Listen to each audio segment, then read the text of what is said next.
All right. Welcome back to another video, guys. Beautiful day in Minnesota here. Finally got a nice cool day instead of all these warm, hot days we've been having. And I figured I'd take the chance. No mosquitoes, no bugs today because of all the cold air and wind. So I'm going to be putting on a front square hitch receiver on this 4th gen Dodge Ram Cummins 2500. This is a 2012. I just picked up about a year and a half ago.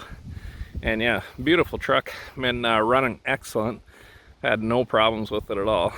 So yeah, but anyway, point of today's video, front square hitch receiver. Reason why we're doing a front square hitch receiver is because if I ever get stuck in this bugger, God forbid, I'm gonna need a way to get pulled out. So I figure a winch would definitely help with that. And on my old Dodge, my 1500, we custom did a square hitch, front square hitch receiver mount to the sport package one, which was a 2000 Dodge half ton. But this one here, Curt actually makes one. Well, a few companies do, but I went with the Curt one that'll bolt right up to here. So that's what we're going to be putting on today, which let's go take a look at now and see what it looks like. Okay, so this is a front square hitch receiver I'll be putting on. I'll have a link to it down below in the description if you guys think you want one for your truck. But yeah, let's see what's in the box. Obviously I opened it up already, but there wasn't a lot in the box. I haven't taken anything out. This is exactly how it was. It's got some packaging material. Oh, here's my nuts and bolts if I need anything here. And then more packaging material, which it's a windy day, so I'll put them back in once I get this lifted out. Otherwise that's gonna fly all over the place. Okay guys, here are the actual hitches right here. Looks pretty darn nice. As long as it bolts up good, we should be all right. It's here's the ratings on it.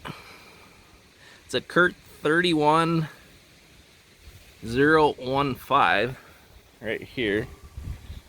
31015 is a part number. And here's the ratings. It's a 5,000 pound gross trailer weight, 500 pound tongue weight, and 9,000 pound straight line pull. So that's mainly what we're worried about there. I'm not going to be hauling trailers or anything else on the front of my truck with it. That always seemed kind of awkward to me to do that anyway. But anyway, it's just something to basically put a winch cradle on to be able to give you a little extra pulling power if you do get stuck. If you're buried up to the hilt, you're probably not going to want to max out your winch and be pulling with this. But with your truck and four-wheel drive, trying to hopefully get a little extra traction, and the winch not working to full capacity because you're trying to use your tires to get out also, hopefully that doesn't max out this square hitch receiver. So, and it is a 2-inch receiver on here. But for now, let's try and get this bugger bolted up and see what it looks like. This is our front bumper. And now on this one, we're going to be utilizing the 2 holes. See, now I need flash, so I got to zoom in. We're going to be utilizing these 2 holes right here for the back of the bracket, right here. Okay. And then we got to remove, yeah, it's this 1 bolt right here. I believe we just got to remove that one in order for the side bracket. So we should be all right. So as far as I can see for now, we just got to remove 1 bolt. And that should be it. And then we'll bolt up these bolts and then we should be done. So yeah, should be pretty easy. Hi guys, here's the instructions here, which are basically showing to pull out both of those top bolts I was showing you. I was saying we just had to take the one out. Well, we'll take the bottom one out. The top one will just loosen the nut and slide the bolt back so we can slide that bracket all the way up. And then here's all the parts included with the kit. You got 4 of those little spacers to hold your flange nuts, or your carriage bolts I should say. Then you got some flange nuts and a couple longer bolts, and I forget the proper name for this, but this is a wire that you can thread onto the end of your bolts here, and then that way you can pull them through the frame.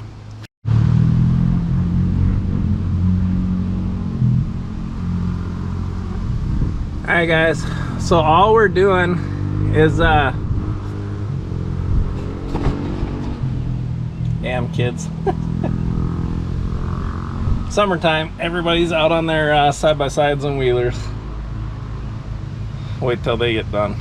But anyway, so all we're doing is we took off the 2 bolts on the side here. You have to take the top one off and the bottom one off. We're replacing the nut on the bottom one with a different nut. That's all we're doing with this one once we're done.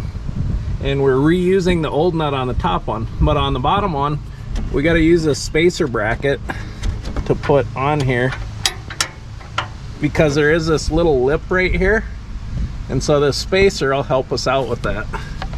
So we just put that spacer on there, kind of slide this over so it's even,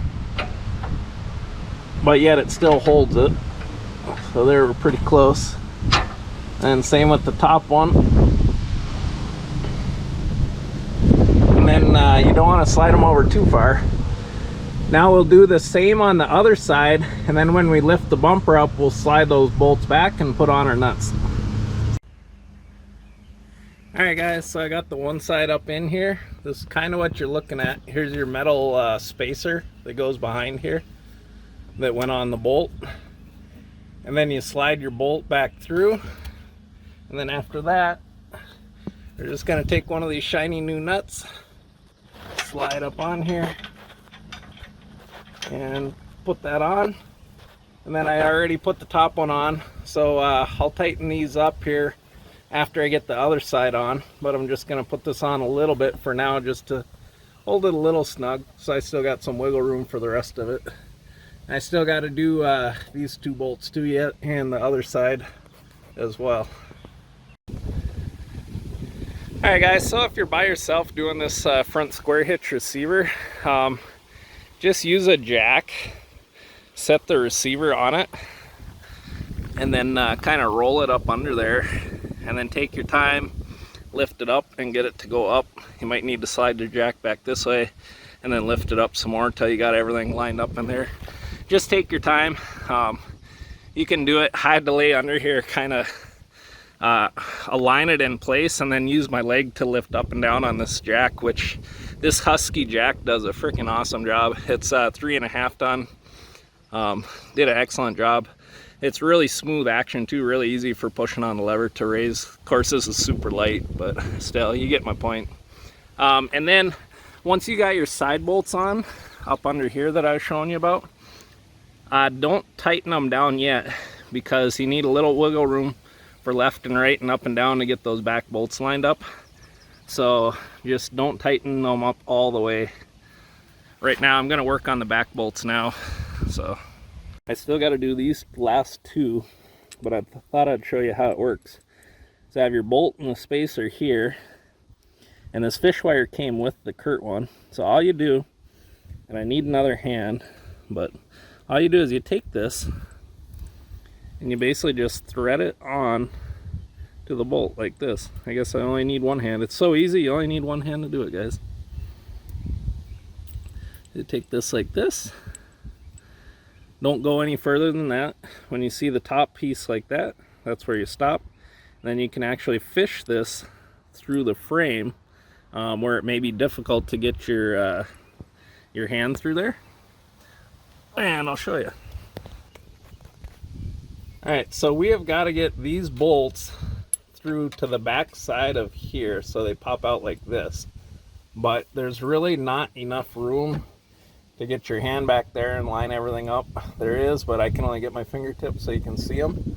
So that's where this wire comes in. So I'll fish the wire through so the tip pokes out. I'll pull it, and then that'll pull the rest of the bolt through. So let me do that and I'll show you what it looks like. Okay guys, see how I fish the wire through? The bolt is actually hanging here. And so now I can just pull on that, whoop, just like magic. Look at that, guys. Bolt's floating in there just like magic. Then it'll come up and through. I need two hands, kind of. So let me guide that. Keep pulling on the other end. Lift it up and over. There's a little bracket there. Lift it up and over that bracket.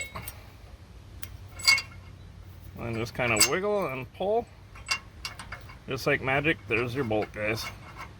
You may need to twist it, turn it, align it a little bit for that spacer behind it.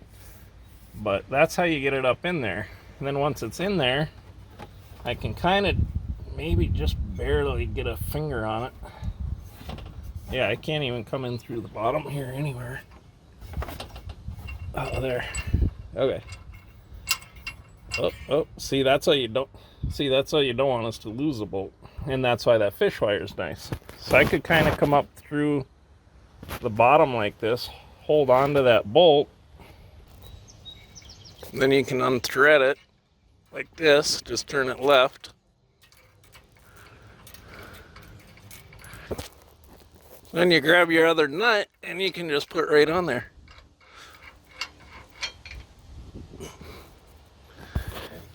And that is how fish wire works. So works pretty darn slick. And then all I got to do is one more, tighten all the bolts down, and we are done. Okay, guys and girls, square hitch receiver is all done. That really wasn't too bad to put on here. Yeah, no real pains in the butts. Just trying to figure how I was going to do everything at first.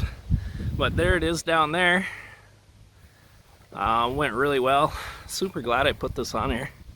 Actually, it looks really nice. I do have an extension to come out and get it away from the front of the bumper, because you can see it kind of sets back in there. So for the winch cradle, I do have an extension that comes out, and then the cradle for the winch will sit in there. So once I get that all set up and done, you guys will be able to get a look at that. But for now, you can see that square hitch receiver actually looks, I think it looks pretty darn nice on there myself. I don't know about you guys, but give me your opinions in the comments. Let me know what you think. Looks nice or not. Main reason, like I say, I did it was for the winch. Otherwise, probably wouldn't do it. But it seems I'm going to be putting a winch on here. I figured, why not?